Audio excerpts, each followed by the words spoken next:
বৃষ্টি মানেই যেন এক অলসতা আর ঘুম ঘুম একটা অনুভব। বেশিরভাগ মানুষেরই বৃষ্টির দিনে ঘুম বেশি পায় বা বিছানা ছাড়তে মন চায় না। কিন্তু কেন এমন হয়, চলুন জেনে নেই বৈজ্ঞানিক কিছু ব্যাখ্যা। বৃষ্টির টুপটাপ শব্দ। বৃষ্টির একটানা টুপটাপ শব্দ একটি প্রাকৃতিক হোয়াইট নয়েজ। এ ধরনের শব্দ মনকে প্রশান্ত করে, বাইরের বিরক্তিকর শব্দ চাপা দেয় এবং ঘুমের হরমোন মেলাটোনিন নিঃসরণে সহায়ক ভূমিকা রাখে। বৃষ্টির দিনে সূর্য দেখা যায় না বললেই চলে।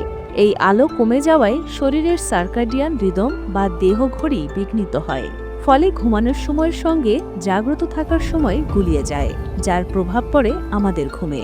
কম আলোতে শরীর ঘুমের সংকেত পায়। ঠান্ডা ও আরামদায়ক আবহাওয়া।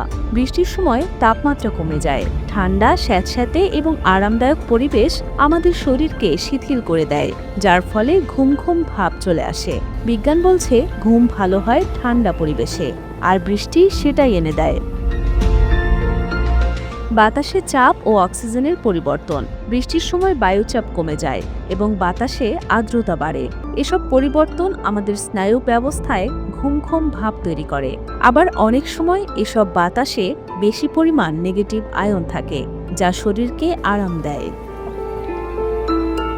মানসিক প্রশান্তি ও অলসতা। বৃষ্টির ছন্দ, প্রকৃতির সজল রূপ এবং চারপাশের নীরবতা মনকে শান্ত করে দেয়। কাজের তাড়া কম থাকলে অবচেতনেই অলসতা ও ঘুম চলে আসে। বিশেষ করে ছুটির দিন বা শুয়ে বসে থাকার সময় এই ঘুম আরও বাড়ে। সব মিলিয়ে বৃষ্টির দিনের ঘুম আসা প্রকৃতির একটি মায়াবী ডাক।